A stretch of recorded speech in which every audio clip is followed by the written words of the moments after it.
Here's how Michael Jordan ruined Kwame Brown's career. So when Jordan became president of basketball operations and part owner of the Washington Wizards in the year 2000, it wasn't because he had a reputation of being a successful manager. It was because he was Michael Jordan, the greatest player to ever live, and teams just wanted to have him because, well, he was MJ. On the court, he was ruthless, an offensive assassin who didn't shy away from taking any shots. The same can be said when he's off the court as well because of his super high competitive nature. Jordan isn't afraid of voicing his opinions or getting in people's faces, and let's just say Kwame Brown caught probably the worst out of all people. I think that Jordan probably ruined Kwame Brown's career and shaped him up to be the biggest NBA draft bust of all time. At least one of them, because the other guy, we'll talk about him later. He stands as one example of a young, talented phenom who never lived up to their hype. However, this situation as a Washington Wizard certainly wasn't helped by the general manager who drafted him, aka Michael Jordan.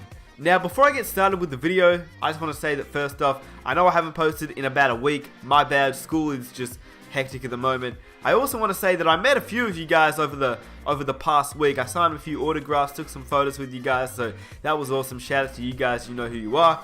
And I just want to say that if you guys enjoy these types of videos, it would be awesome if you guys could hit that subscribe button. And yeah, if you guys could leave a like, that would be awesome as well. But let's just get into the video.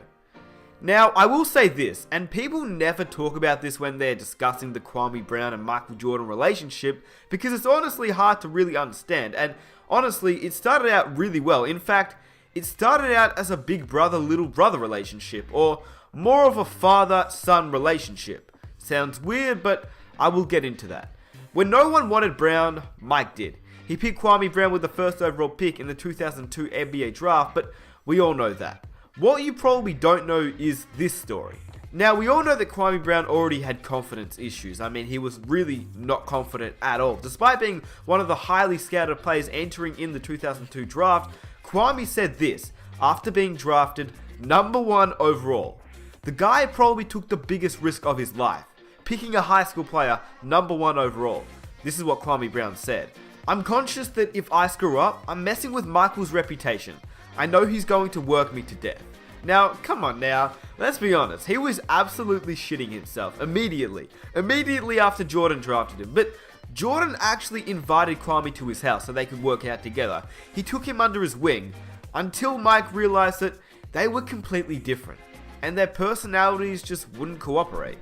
So quickly after drafting Kwame Brown, obviously the Wizards had to train.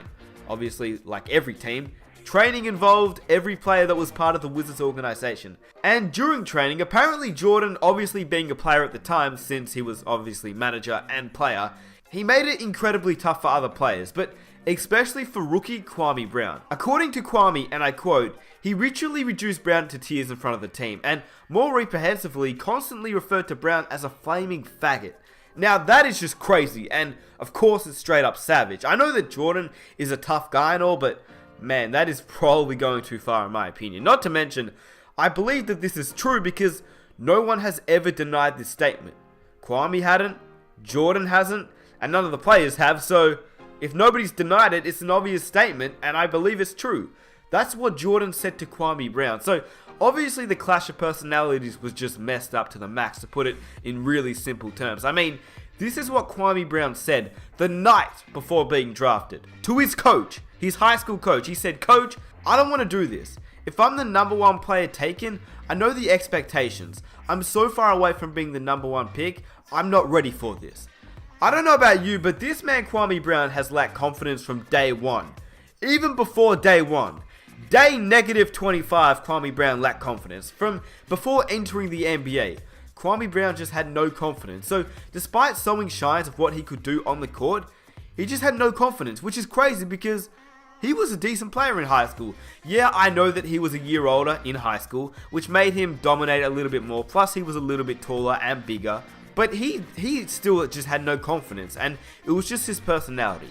On the contrary, Michael Jordan has been the complete opposite. He might just be one of the most confident people in the world. It's his competitive nature that would obviously drive him to be the greatest basketball player of all time. But like I said, Brown is the complete opposite of Mike and could not work with someone like that. Mike just couldn't work with someone like Kwame Brown.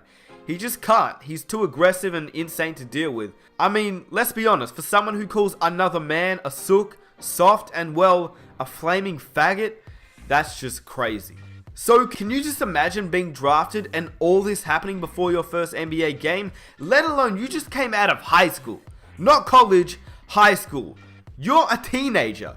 Your idol, the man you look up to, and the man you could count on as a father figure since your father had left you and murdered his girlfriend, so your dad's locked up in jail for life. Finally, you get drafted after all these years of your mother suffering, looking after your siblings, and you get drafted to take care of them. You want to join the NBA to care for them, and then here comes Jordan, a man you thought you could trust, a man you thought you would have as a father figure in the NBA, a mentor, someone you could look up to. Instead, he becomes a savage and insults you on the daily.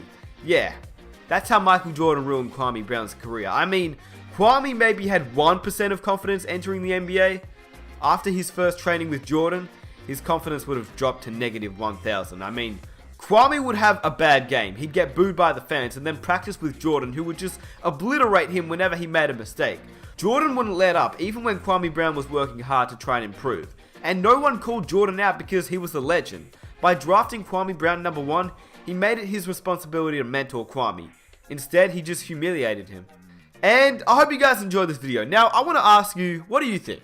Did Michael Jordan ruin Kwame Brown's career? Because Kwame obviously had a little bit of skill. A little bit of skill entering the NBA. I mean, he got drafted number 1. You have to have a little bit of skill to be drafted number 1. I think he just lacked confidence and Jordan just ruined him. But I know that Kwame cops a lot of criticism, but now you can see why he lacked so much confidence heading into his NBA career. And it didn't help playing under Jordan and then Kobe Bryant later on. 2 of the biggest egos in the NBA of all time. But at least it was no Anthony Bennett, right? Anyway, if you guys enjoyed this video, it would be awesome if you guys could hit that subscribe button. And let's aim for 3,000 likes. That would be awesome. And if you guys have any other video suggestions, let me know down below in the comment section. And I'll catch you guys in my next video. Peace!